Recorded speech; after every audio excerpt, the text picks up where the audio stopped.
Groet u vanmôre in die naam van ons Here Jesus Christus, Saligmaker en Verlosser, ons enigste Jesus, die antwoord tot probleme, tot genesing, die enigste antwoord wat ons nodig het, die antwoord ook vir die wêreld daar buitekant. Dit is 'n wonderlike dag vandag, en ek ervaar het dat ek met jou moet gesels oor wonderwerk vandag.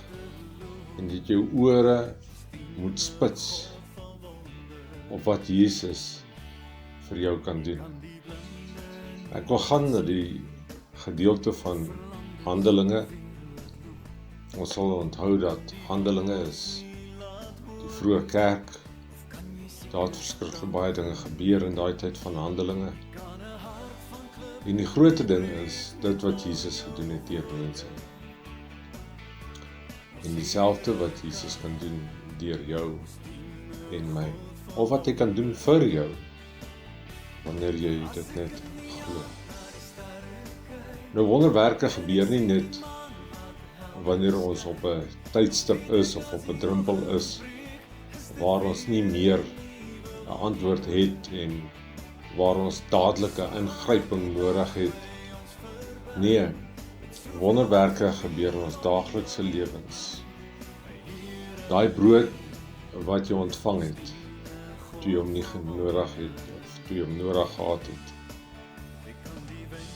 Daai kospakkie wat jy ontvang het, toe jy op jou laaste was, net voordat jy na iemand toe gegaan het, om te vra vir kos. Daai petrolgeld wat jy nodig gehad het, toe jy iewers heen moes gery het, en toe sien jy, maar eintlik het jy nog genoeg petrol in jou kar. Daai antwoord wat jy vir jou geliefde moes gegee het, toe jy nie meer antwoorde gehad het nie. En wonderbaarlik was die hele situasie opgelos. Deur iets wat jy gesê het, of deur iets wat iemand gesê het. Dit is die wonderlikste wonderwerke wat daar kan gebeur. Dit is die ingryping van die Heilige Gees, wat ons baie keer sien as vanselfsprekend, wat ons baie keer selfs die antwoord op onsself geneem het en gesê het, maar eintlik was dit ek. Dit was nie 'n wonderwerk nie. Eintlik het ek hierdie idee gekry. Maar waar kom daai idee vandaan? En wie het dit in jou ingeplaas? Kom ons gaan kyk na die boek van Handelinge, hoofstuk 14 vanaf vers 2. Maar die ongehoorsame Jode het die gemoedere van die heidene teen die broers opgehits en verbitter. Hulle het toe 'n geruime tyd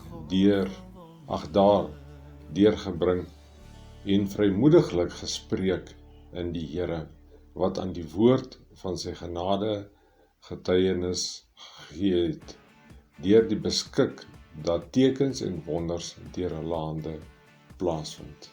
Dis die disippels.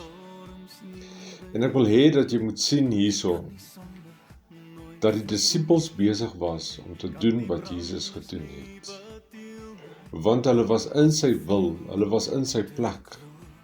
Hulle was in die Gees ingestel. En hier het die dinge begin gebeur. Kom ons gaan na Handelinge 2 vanaf vers 42. En hulle het volhard in die leer van die apostels en in die gemeenskap en in die breking van die brood en in die gebede. En vrees het op elkeen gekom en baie wonders en tekens het deur die apostels plaasgevind. Halleluja! Baie wonders en tekens het deur die apostels plaasgevind. Nou my broer en suster, jy mag miskien dink dit is nie vandag moontlik nie. Jy mag miskien dink dit is net goed wat in die Ou Testament gebeur het. Wel, ek het nuus vir jou. Jesus sê in die woord, ek julle sal doen en julle sal ook nie net doen nie, maar ook groter dinge doen as wat ek gedoen het. En hy praat hierso met kinders van die Here soos jy en my. Hy praat met hulle wat bereid is om te gesels oor wonderwerke. Hy praat met hulle wat bereid is om die voet op die water neer te sit en te sê, jou wonderwerk is hier.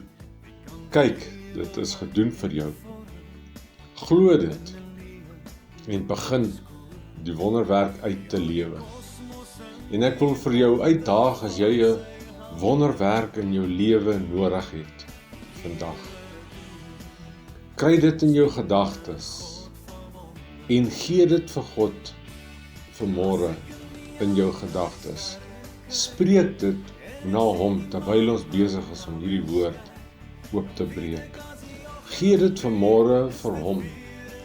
Glo dit en dan sal jy die manifestasie daarvan sien in jou lewe. Ek gaan aan om te lees in Handelinge 5 vanaf vers 11. En 'n groot vrees het oor die hele gemeente gekom en oor almal wat dit gehoor het. En deur die hande van die apostels het daar baie tekens en wonders onder die volk plaasgevind. En hulle was almal eendragtig saam in die pilaargang van Salomo. En daar was niemand van die ander wat dit gewaag het om hom by hulle te voeg nie, maar die volk het hulle byeen geëer. En daar is meer en meer gelowiges in die Here bygevoeg, menigtes van manne sowel as vroue, sodat hulle die siekes op die strate uitgedra en op bedde en op dragbare gelê het, met die bedoeling dat as Petrus kom, al sou dit net sy skaduwee op iemand van hulle sou val. Halleluja!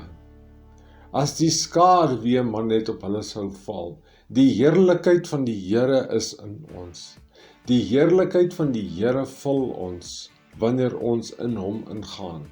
Die heerlikheid van die Gees van God vul ons wanneer ons doen dit wat hy wil hê ons moet doen. En die heerlikheid van die Here is in ons woorde wat ons praat, in ons denke wat ons dink, en in ons doen en late wat ons doen. Want wie sal gaan, vra die Here. Wie sal doen, vra die Here. Wie is bereid om uit te stap en sy woord te gaan verkondig?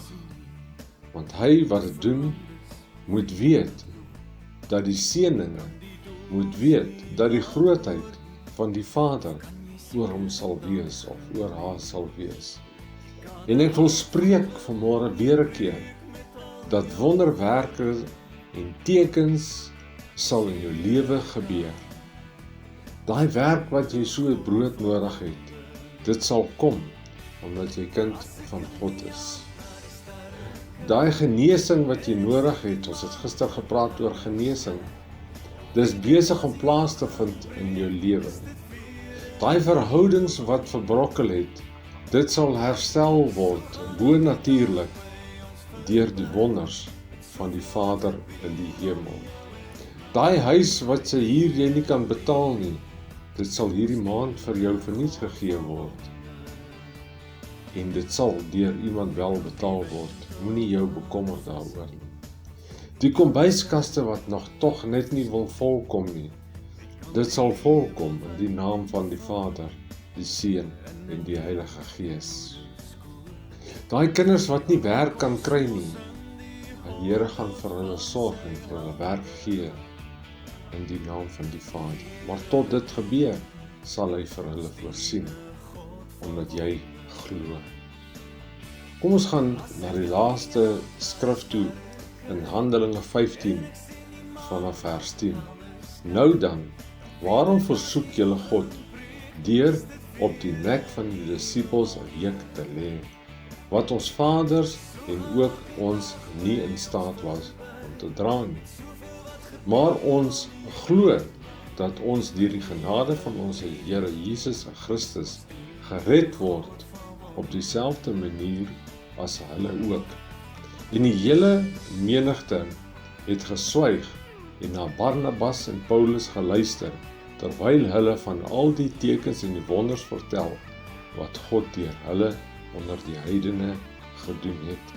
Luister mooi wat hy sê, wat God deur hulle onder die heidene gedoen het. Nie onder kinders van die Here nie, maar onder die heidene het wonders en tekens gebeur.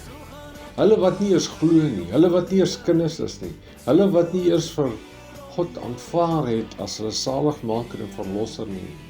Tekens en wonders het onder hulle gebeur, sodat die Vader verheerlik kan word en sodat die wêreld kon sien dat daar is werklik waar 'n God in hierdie hemel wat omgee, wat wil voorsien.